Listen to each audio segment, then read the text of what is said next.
지를 펴시다. 여러분의 얼굴이 바로 전도지입니다. 우리 밝게 웃으며 주님의 사랑을 나누시기를 바랍니다. 사랑하는 동성교회 성도 여러분, 성경을 보면 하나님의 모든 일은 언제나 부르심으로 시작이 되었습니다. 하나님은 아브라함을 부르셨고 그래서 복의 근원이 되게 하셨습니다. 또 모세를 부르셔서 억눌린 백성을 해방하는 구원의 통로가 되게 하셨습니다. 이스라엘 전체를 애굽에서 불러내시고 거룩한 백성으로 구별된 민족으로 세우셨습니다.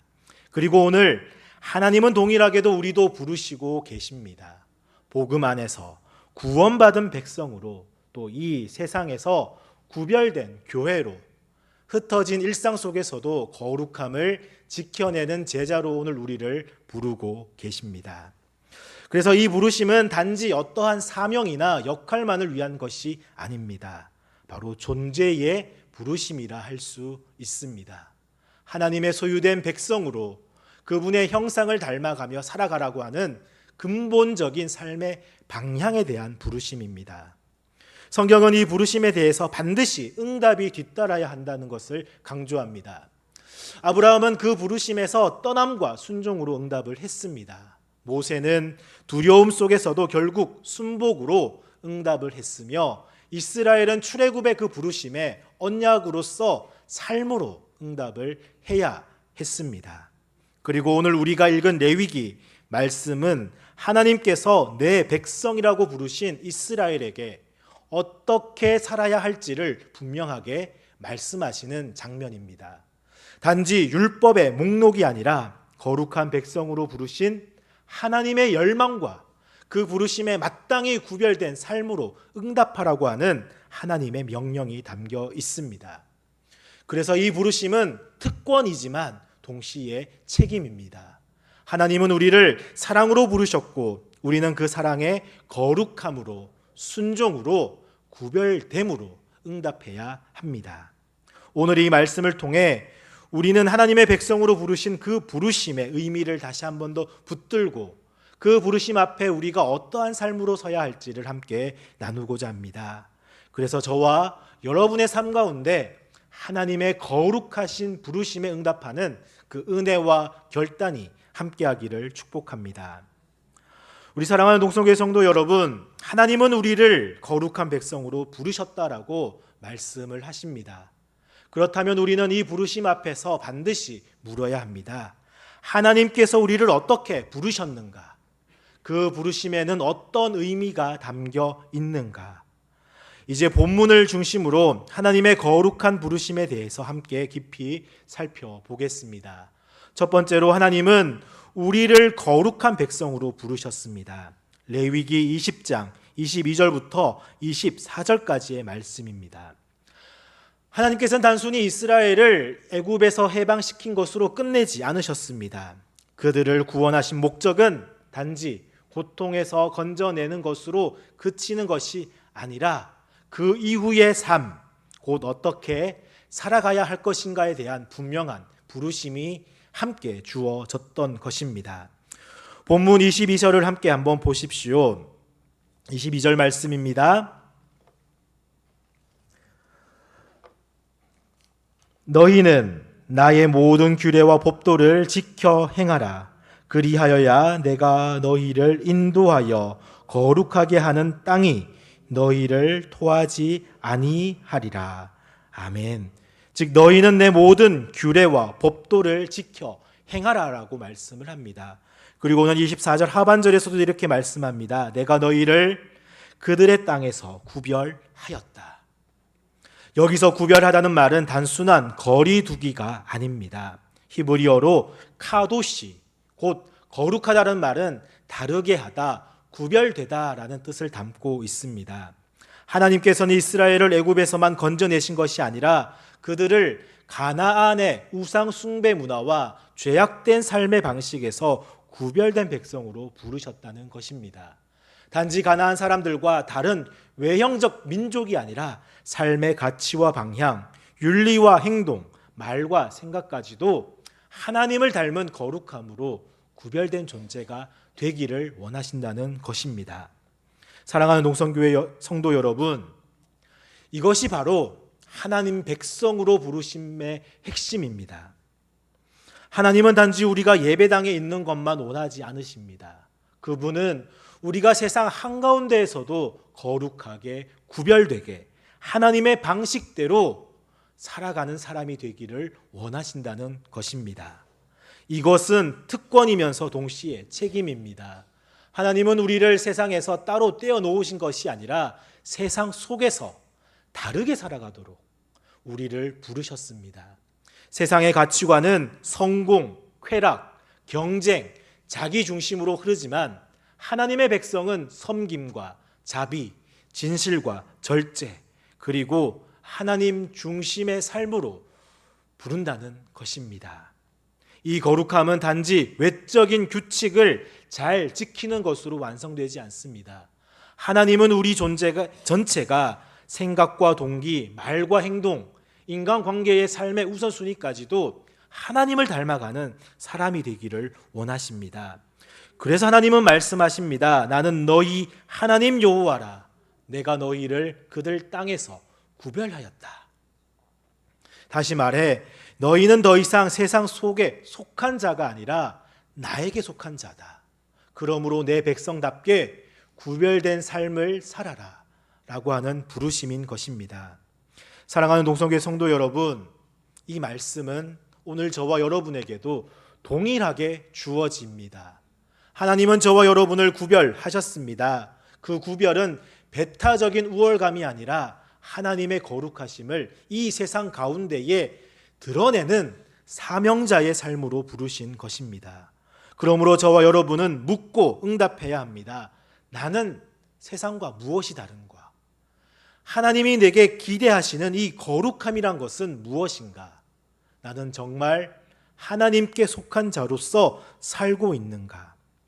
우리의 대답이 단순한 말이 아니라 삶으로 드러나는 거룩한 응답이 되기를 축복합니다. 그래서 하나님은 우리를 거룩한 백성으로 부르셨을 때에 이 부르심은 거룩한 존재로 살아가라고 하는 하나님의 강력한 요청입니다. 그렇다면 우리는 질문해야 합니다. 거룩하게 산다는 것이 무엇을 의미하는가? 단지 어떠한 종교적 규칙이나 외형적인 형식이 전부입니까? 이제 우리는 오늘 본문을 통해 거룩이란 실제로 어떻게 살아가야 하는 것인가에 대해서 함께 더 깊이 묵상해 보도록 하겠습니다.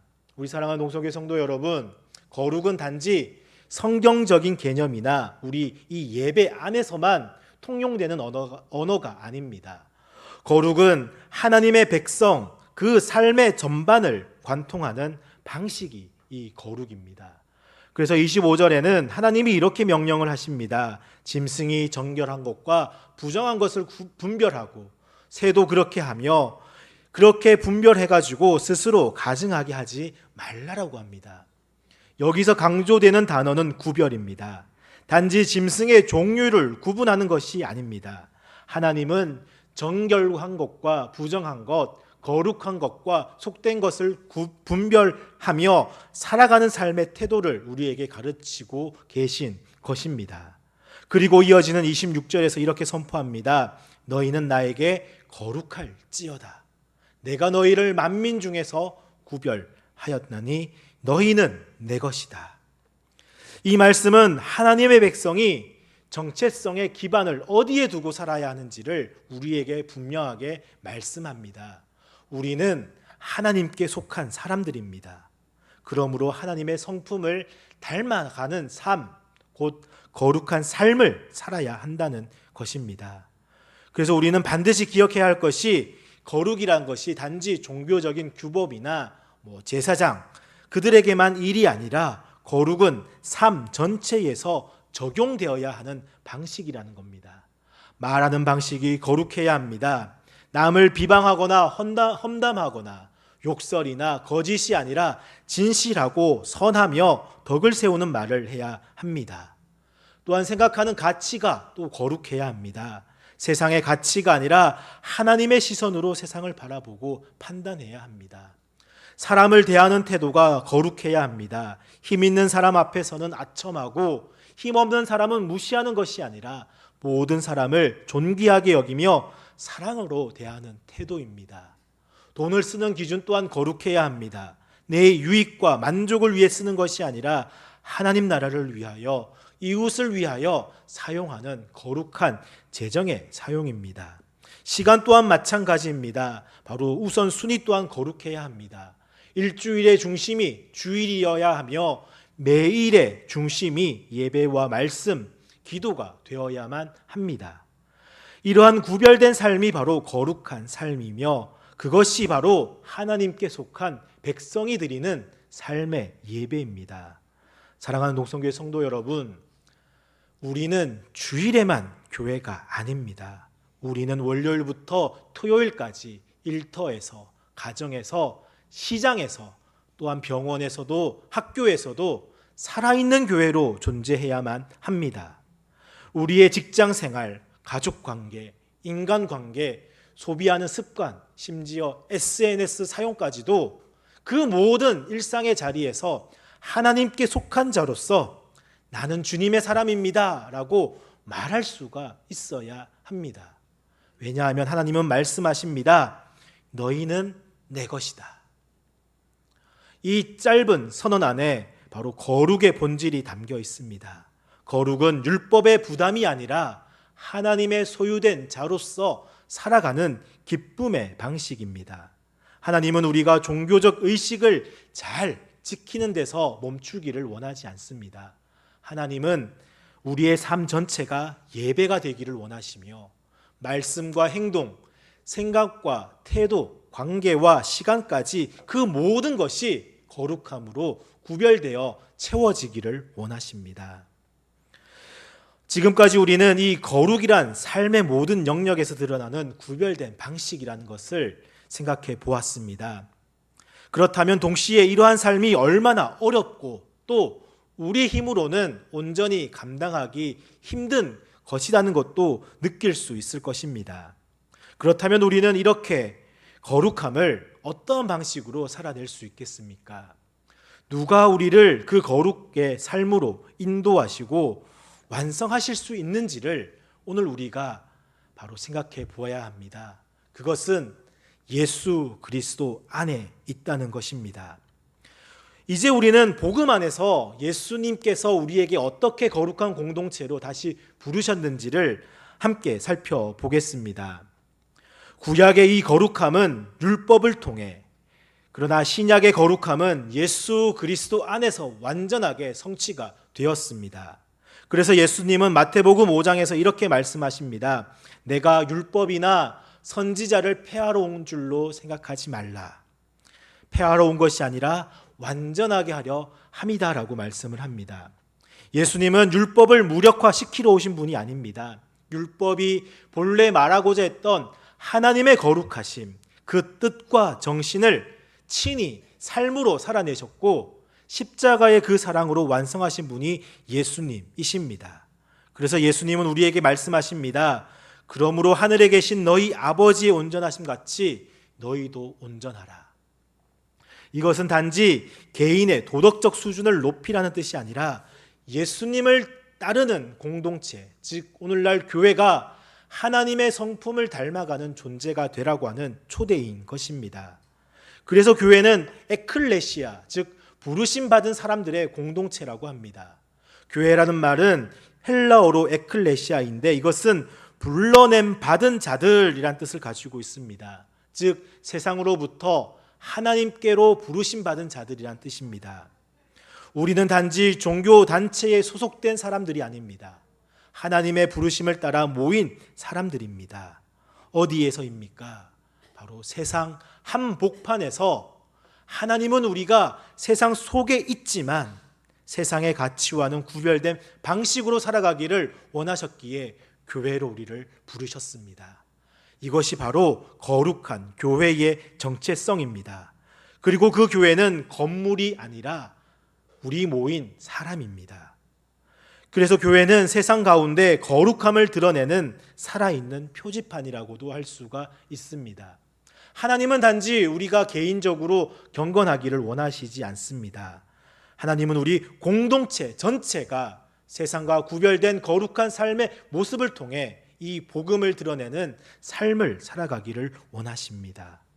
예배할 때 드러나는 거룩함, 용서할 때 드러나는 거룩함, 서로 사랑할 때 드러나는 거룩함, 불의에도 타협하지 않을 때 드러나는 이 거룩함, 그리고 무엇보다도 고난 중에도 믿음을 붙드는 그 인내의 거룩함으로 살아가기를 원하십니다. 이런 거룩한 삶이 세상 앞에 바로 복음의 빛으로 비추어질 때에 사람들은 비로소 우리를 통해 하나님을 보게 됩니다. 예수님은 말씀하십니다. 너희는 세상의 빛이라. 너희 착한 행실을 보고 하늘에 계신 너희 아버지께 영광을 돌리게 하라. 내 개인이 아니라 너희라고 하는 우리 공동체입니다. 예수님은 그래서 우리를 거룩한 공동체로 세우시고 계십니다. 사랑하는 동성교회 성도 여러분, 우리 개인이라면은 분명 어려울 것입니다. 넘어지고 세상의 그 가운데 휩쓸려서 살아가지만은 단지 개인이 아니라 우리라고 하는 공동체로 부르심을 받았기에 우리 안에서 우리는 다시금 세우심을 받게 됩니다. 그래서 베드로전서 2장 9절은 이렇게 말합니다. 너희는 택하신 족속이요 왕같은 제사장이요 거룩한 나라요 그의 소유된 백성이다. 이 말씀은 신약에 나타난 오늘 이 레위기 20장 26절의 말씀의 성취인 것입니다. 너희는 나에게 거룩할지어다. 나는 거룩하며 너희는 내 것이다.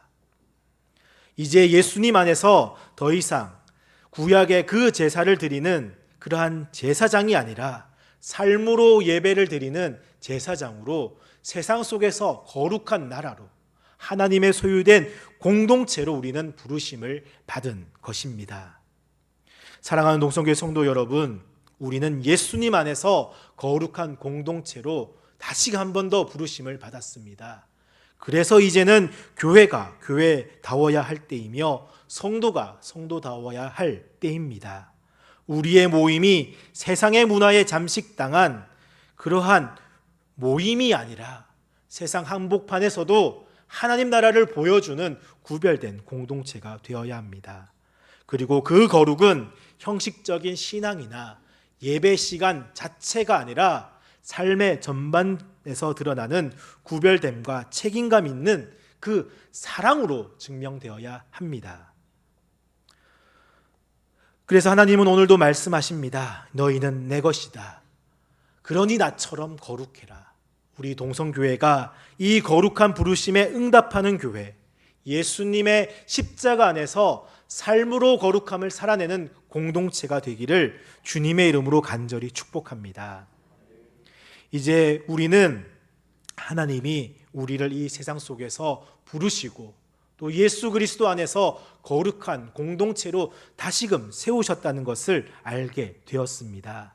이 거룩은 단지 우리가 선택할 수 있는 하나의 삶의 방식이 아니라 하나님의 백성이라면은 반드시 응답해야 할 부르심인 것입니다. 이제 우리는 하나님의 이 부르심 앞에서 어떻게 응답할 것인지, 또 삶의 자리에서 어떠한 결단을 해야 할 것인지 마지막으로 나누고자 합니다. 오늘 우리는 레위기의 말씀을 통해 하나님께서 우리를 거룩한 백성으로 부르셨다라고 하는 사실을 다시 한 번 더 마음에 새겼습니다. 이 부르심은 단지 개인의 경건 생활을 위한 초대가 아니라 하나님께서 이 세상 한복판에 복음을 드러낼 거룩한 공동체로 우리를 세우셨다라고 하는 선언입니다. 하나님은 말씀하십니다. 너희는 내 것이다. 내가 너희를 구별했으니 너희도 나처럼 거룩해라. 이 말씀은 단지 과거 이스라엘을 향한 음성이 아니라 오늘 저와 여러분에게 들려오는 살아있는 하나님의 말씀입니다. 오늘 우리는 어떻게 응답하겠습니까? 하나님의 부르심에는 반드시 응답이 필요합니다. 그 응답은 거룩이며 주일뿐만 아니라 이 예배의 자리를 나서는 그 순간 평일에서도 하나님을 예배하는 삶으로, 말로만이 아닌 삶으로 복음을 보여주는 그러한 태도로 세상과 구별되되 세상을 섬기는 빛과 소금의 자세로 다음 세대들에게 보여주어야 할 삶의 모범입니다. 오늘 우리의 결단은 우리 세대로만 끝나지 않습니다. 자녀와 청년들에게 또한 보여주는 우리의 신앙이 곧 다음 세대에 대한 복음입니다. 우리의 말과 행동, 예배하는 모습과 또 용서하는 자세, 인내와 사랑의 실천 하나하나가 다음 세대에게 거룩한 유산으로 전해질 것입니다. 사랑하는 동성교회 성도 여러분, 하나님은 오늘도 우리에게 묻고 계십니다. 너는 내 백성답게 살아가고 있느냐? 너의 삶 속에 나의 거룩함을 드러내고 있느냐? 저와 사랑하는 동성교회 성도 여러분의 삶 가운데 하나님의 부르심에 응답하며 거룩한 백성으로 구별된 교회로 살아가는 삶이 되기를 예수 그리스도의 이름으로 간절히 축복합니다. 기도하겠습니다. 살아계신 하나님 우리 아버지,